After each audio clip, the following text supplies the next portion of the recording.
Hi, mamas. It is Sarah Nissen from sarahnissen.com coming to you this afternoon from San Diego. Sunny and about 77 degrees. I'm like the weather reporter. Today's been an interesting day. So today I'm going to talk to you about the essential self-care techniques that I do as a mom of a special needs son. And a special needs husband, but shh, don't tell him that. Don't tell him I'm calling him that. So let's get right into it. You know, in the beginning of my son's life, I had no idea. I was a 30-year-old new mom, never had even dealt with children before, really. A year before that, I had decided I wanted a kid, so we tried, and a year later, here he is. I had no idea what it meant to take care of myself, love myself, set boundaries, any of that. So now, I hear all these words going around, like, sure, okay, I'll do that, whatever. But at the time, I was working really hard. I owned a doggy daycare business where we had, we were moved. I think when I was pregnant, we were actually moving the business. So we moved boxes and moved to a new location. We actually moved dogs from one location to another. While I was pregnant. So I just never knew what I was doing. Now, 10 years later, I have a much better picture. I have a plan of each day of how I take care of myself when I need to and how I model that for him. That's what I'm also really finding is important, especially with autistic kids to grow up to be autistic adults. He's considered highly functional. I hate that terminology, but he's going to be functioning in society in some way, and he's probably going to have a relationship, and I would love for him to learn from me now, and maybe a little bit later than I would have hoped, but now self-care for himself so that he can take some responsibility for his own self, taking care of himself instead of blaming other people or feeling like a victim of something that happens to him. So the top things that I do every day to take care of myself and to love myself are, number one, every morning I actually start out with a Qigong routine. It's a 10-minute morning ritual where I do some stretching, some centering myself, and some deep breathing. If I don't do that later in the day, literally I'll find myself like, oh, I didn't do it because I had to go out and, feed the dogs, and then I didn't come back upstairs to do it. So, I never just prioritized it. That happens, but when that happens later in the day, I find myself resentful. I find myself feeling like a victim of my son because I'm home with him. I homeschool him. I'm with him a lot, and I feel not quite so good later in the day. I start feeling drained and tireder simply if I don't do this 10-minute Qigong routine. So starting out our mornings with some time for ourselves first, whether it be if the kid is already up and they're young, whether it be entertaining them with something while we take the 10 minutes, or having them do it with us if they'll do it together with us. Hopefully it can be while they're still asleep, but I know we have all these different sleeping, routines. Up until a year ago, he was sleeping in bed with me, and I could barely get out of bed without him waking up. So, doing it at a time when you can start your morning, it can be you don't have to be alone, but doing something for yourself like yoga or Qigong, where you move your body. It would be great if you could be outside or have some fresh air while you do it, but I do it inside. I face the window where I have a palm tree outside my window and hummingbirds flying around.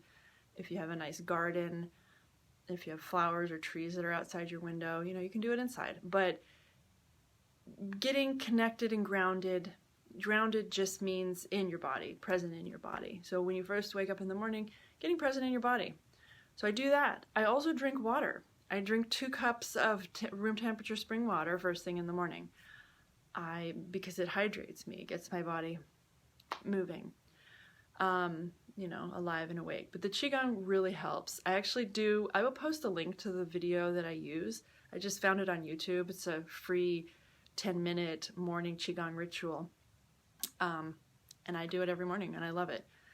The drinking the water, very important. Throughout the day, drinking water actually triggers your vagal nerve, swallowing triggers your vagal nerve to relax you. So drinking water kind of puts you in your body, centers you in your body, which is very important. It's easy to get into our heads and worry about our kids and start trying to meet their needs without taking care of ourselves.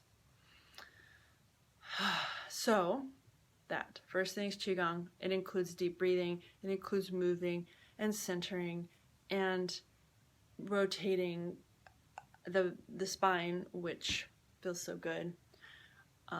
It also relaxes your body, centers it and grounds you and pulls your energy downward. What else do I do throughout the day? So times when I'm triggered throughout the day, I have used tapping in the past. I actually spent quite a bit of time doing that, and I love tapping. I use the faster EFT technique, and I absolutely love it. I don't use it every single day. Since it's become a practice for me, I'm oftentimes able to stop in the moment and take, as my friend Cindy calls it, like there's a gap between when I would have been triggered and taken an action based on that trigger, and now I still am triggered maybe, but there's a gap between the action, the trigger, and the action. So I'm able to have this awareness of, okay, that triggered me. Just that mindfulness right there, that triggered me right there. So what action am I going to take? I have a choice now. And that's been huge. And what's helped with that is meditation. Now, honestly, I don't do meditation every day, but I do some form of resting in the middle of the day. So I would say taking a quick 10-minute rest where you close your eyes and breathe and relax. A meditation would be preferable. What I've actually used is Om Harmonics. It's produced by Vishen Lakhiani with Mind Valley, and it's binaural beats where you put in your earbuds and it plays some music, and it's actually triggering different brain waves and getting you into a different brain state. And since the brain is, you know, plastic and elastic, like it can change and you can reprogram the way that it used to fire and now change it. So that's what I've been doing for years, a couple of years now, and it really has changed it. So I would say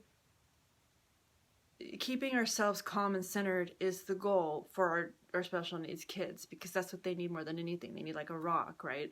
We don't have to feel guilty because we're human and it's difficult, but that's our goal, is to be more like that, more even-keeled, more stress-free, more relaxed, you know, less yelling, more thinking and feeling from the heart.